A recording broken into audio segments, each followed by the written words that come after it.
Hello guys, welcome back to Latin, our virtual Latin class.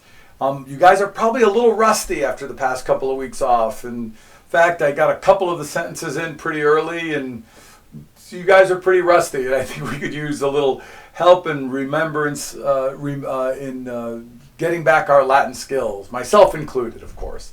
I want to welcome you, wish you all a happy Easter. To that end, let's start off with one of our Latin prayers. And why not let it be an Ave Maria? So please join me. In nomine Patris et Filii et Spiritus Sancti. Ave Maria, gratia plena, Dominus tecum. Benedicta tu in mulieribus, et benedictus fructus ventris tui, Iesus.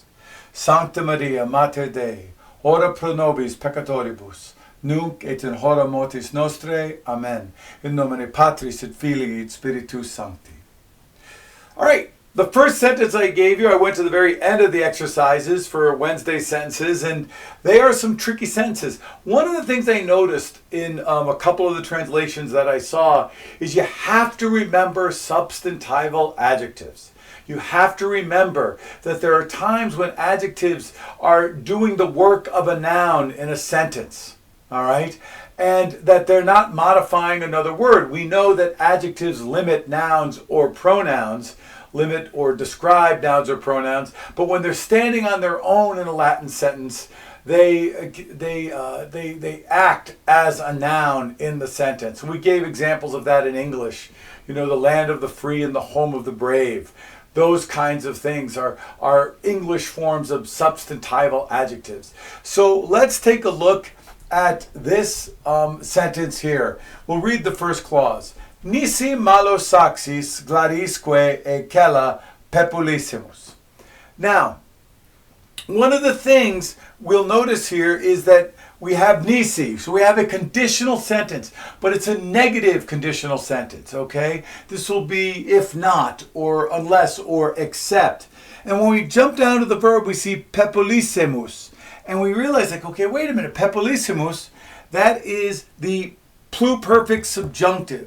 Now, we have a translation test coming up in a couple of weeks, guys. And so you have to remember that the construction with a pluperfect subjunctive, we see another pluperfect subjunctive here. So we have, at least in the first two clauses, a past contrary to fact condition, a past contrary to fact, which would be had in the first clause and would have in the second clause. All right. So now let's take this sentence piece by piece and see what we've got. We start with nisi. That is a conjunction, and it means if, and in this case, if not. All right. Now we come to our first substantival adjective. We come to malos. So it's an adjective. All right, but one of the persons in their translation said the evil rocks or the bad swords.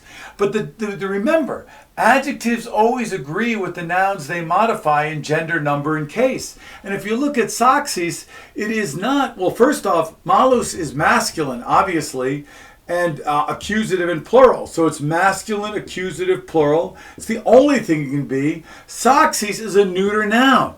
All right, and that saxis is plural, but it is neuter, so it doesn't agree in gender, and it is either dative or ablative, so it doesn't agree in case. So unless the adjective agrees in gender, number, and case, you don't have an attributive adjective here. And in fact, we don't. We have a substantival adjective. So this is a direct object in this clause, and it is the evil men or the bad men. So the evil men, bad men. So what is saxis? Well, we see it linked here with gladisque, right? There's a enclitic conjunction. That is the enclitic conjunction, right? And we know that these conjunctions link similar constructions. So we see that this one as well, gladis, is masculine, and it could be dative or ablative, plural, again. So these two are linked. In this case, since we don't have a verb of giving, showing, and telling, we very likely have an ablative, probably the ablative of means. In other words, they're using the rocks and the swords for a particular purpose, okay? Now, we have a, which is a preposition, right? EX. And it governs the ablative case. So we're going to look for an ablative, and this is the ablative of place from which. The ablative of place from which. And we see kela, small room or storeroom. So that is the place from which there something is happening to the evil men. All right, we know they're not the subject. The evil men are not the subject. Something is happening to them. We don't have anything in the nominative yet. We don't have the subject. All right, so this is ablative and singular and feminine. All right, ablative, singular, and feminine. Kala kalai. And now we come to our verb, and then here we'll find our subject. We have the verb pepulisemus, okay, pepulisemus, and that means to drive off or drive out, right? To drive off. And we see here mus, so we know our subject is we. We drove off. This is the, or had driven off, I should say, because this is the pluperfect subjunctive. The pluperfect subjunctive, first person plural. All right. So the subject of the sentence is we. So now let's look and see if we can make all of the connections here. All right. As it stands, if the evil man as object with rocks and swords from the storeroom we had driven out. So how do we put that in good English? If we had not, remember, because it's a negative purpose, a negative condition, if we had not driven out the evil men from the storeroom with rocks and swords, and that is indeed the ablative of means, rocks and swords. So the first clause should read, if we had not driven out the evil men from the storeroom with rocks and swords, what would have happened? Well, let's see what would have happened. That's the condition, the protasis, and now we're coming to the apodosis, which tells me what's going to happen if this condition is not met. And this condition, since it's a negative, it did happen. Remember, this is negative contrary. This is contrary to fact condition. So it says if we had not driven out. So they did drive out. They did drive out the evil men. So if we had not driven out the evil men from the small room with swords and rocks, I have no idea what the evil men were doing in the small room, but that's another story. All right. If we had not driven out the evil men from the small room with rocks and swords, or out of the small rocks and swords, patriam. So we come to that one. That is a noun. All right. That is a noun, and it is accusative, and it is singular, and it is feminine. All right, but it's accusative, not the subject of the sentence. So the country or the native land is the direct object. Something is happening to the native land. Cum gloria, and that should have a macron because cum is a preposition that governs the ablative. Cum is a preposition that governs the ablative with glory. So that is with glory. There's the ablative here. This is a noun, the object of that preposition with glory. This is ablative and singular and feminine. And this is the ablative of manner. They did something with glory. All right. They did something with glory. All right. Or not. This is an adverb of negation, right? They did not do something with glory, or they would have not done something with glory, because that's the second part of the clause. And what is that? Tenuisemus. All right. So we would have. Now, this is the verb. So we have first person plural, and we have a pluperfect subjunctive again to complete that contrary to fact condition. We would not have held or possessed. Held or possessed what? The native land, our country, with glory. Okay? So the condition reads as such. If we had not driven out the evil men from the small room with rocks and swords, we would have not held or possessed our country with glory. The reputation of their country was on the line. Now, that is the first clause, but then they add another element, all right? A third clause. And this is where I think many of you got totally confused. In fact, I think a lot of people got lost in this one pretty thoroughly. But here we see et nunc servi, essemus.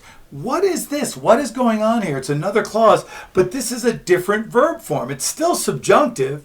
It's a verb and it is subjunctive, but it's the imperfect subjunctive, which would be a present contrary to fact. So this whole sentence in reality is a mixed condition, which I will never give you on one of the tests. All right? You'll never get a mixed condition from me on one of the tests. So you have and, all right, now. Now, this is an adverb of time. And now, slaves. Now, this is a noun, servi. It could be nominative plural. It's always masculine. Or it could be genitive singular. But it's not, there's not another noun in the sentence. It's not limiting another noun. So very likely, and this is not a verb that usually associated with the genitive, so very likely it's the nominative plural. All right? And now, slaves, we would be, is the literal Latin reading. And now slaves we would be. And now we would be slaves. And now we would be slaves. That's where the present contrary to fact comes in. It's not happening because they did succeed. But if they didn't do this, they would have been slaves. So our whole sentence reads, if we had not driven out the evil men from the small room with rocks and swords, we would have not held our country with glory, and we would now be slaves. That is sentence 24, and that is a tough one. Thank you. We'll come right back with sentence 25. Through the magic of editing, we're back with sentence 25 right away. All right, so this is sentence 25 on page 58. This is a much shorter sentence, thank goodness. All right, but still, it's got some complicated elements involved in it, okay? So we have aregina, aab. All right, now this can mean by, it can mean or from, or it can mean by or from, right? But this one has a special meaning, right? With this particular verb. So we have aregina. So we have a preposition here, and that is by or from. Okay? And then we have regina, the queen. Okay? All right?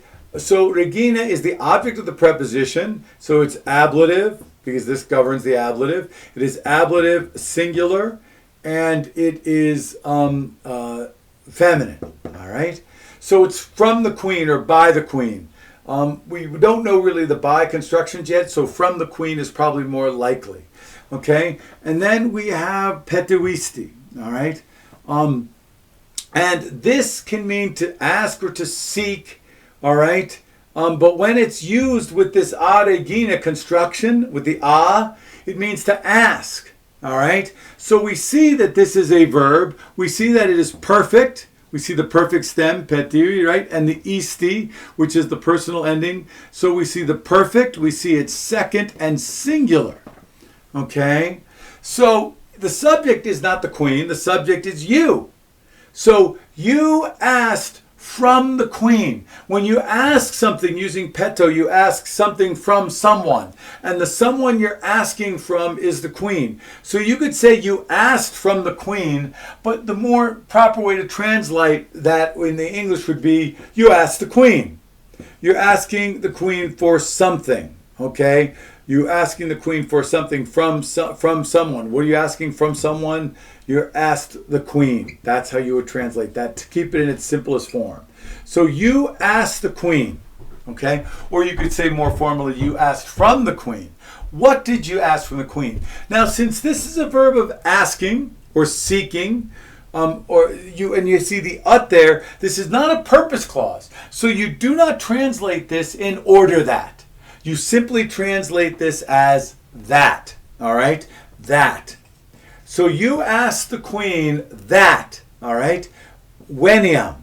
And this means kindness or indulgence, okay, or favor, all right? And you'll notice it's feminine. It is a noun. It is feminine and singular and accusative. So it is the direct object of the second clause, okay? You asked, so we know this is the direct object. And we look at incolis, and we know incolis is again, it's a noun, and it could be, it is masculine, and it's plural, but it could be dative or ablative. So again, we're not sure which one's which, but it could be a dative, but especially when we get to this last word, we see daret, a form of dare, to give. So this is very likely an indirect object because we have the form daret there. We asked that, all right? So this is a verb, and it is the imperfect subjunctive. You have a secondary sequence here on the indirect command, the imperfect subjunctive, third, and singular. So we ask the queen. What do we ask from the queen? That she, daret, that's the T because there's nothing in the nominative. So the T refers back to the queen. We ask the queen that she give or grant favor to the inhabitants, or indulgence to the inhabitants. So to give what? Give indulgence or favor or kindness or to the inhabitants. So the sentence would read, you ask the queen that she grant favor or indulgence or kindness to the inhabitants. And that is sentence 25 on page 58. We have one more sentence to go. We'll be right back with that one. Okay, guys, last sentence. The big three sentences. This is all to prepare us for our translation test, which is coming in a couple of weeks.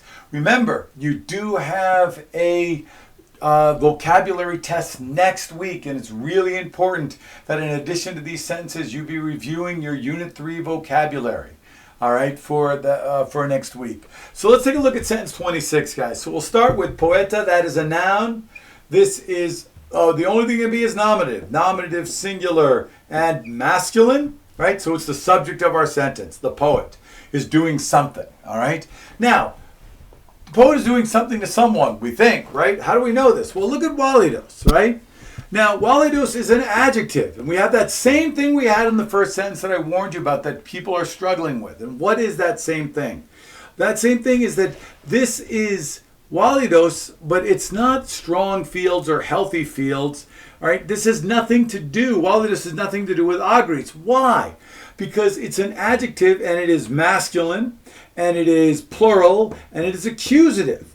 All right, the gender, the number, and the case. All right. This is plural, right? And it is masculine, but it is not accusative. This is ablative because in governs the ablative. So this word has nothing to do with that word. And the first clause is over in the next word. So this again is a substantival adjective. It is doing the work of a noun in the sentence. This is substantival. All right. So it's the strong men, all right? The strong men. So the poet is doing something to the strong men. Some action is going out from the poet to the strong men. And we have in agris. Now this tells me where they are. Where are the strong men currently, right? They're in the fields. In the fields. In governs the ablative, agris in the ablative. So the strong men in the fields. So the poet in the fields, the strong men, and then we have our verb, monuit, okay? Monuit is a verb. It is, monu is the perfect stem, and we have it, which is the perfect ending for the third person. So we have perfect, third, and singular. So the poet warns or advises the strong men in the fields. Now, since this is warn or advises, and you see ut, again, this is an indirect command, which is going to be on your translation test. You've got to learn to recognize that. With an indirect command, ut is not translated as in order that. Ut is translated as that. Okay? That. All right? So, the poet advises the strong men in the fields that cladum gladium. Cladum is an adjective.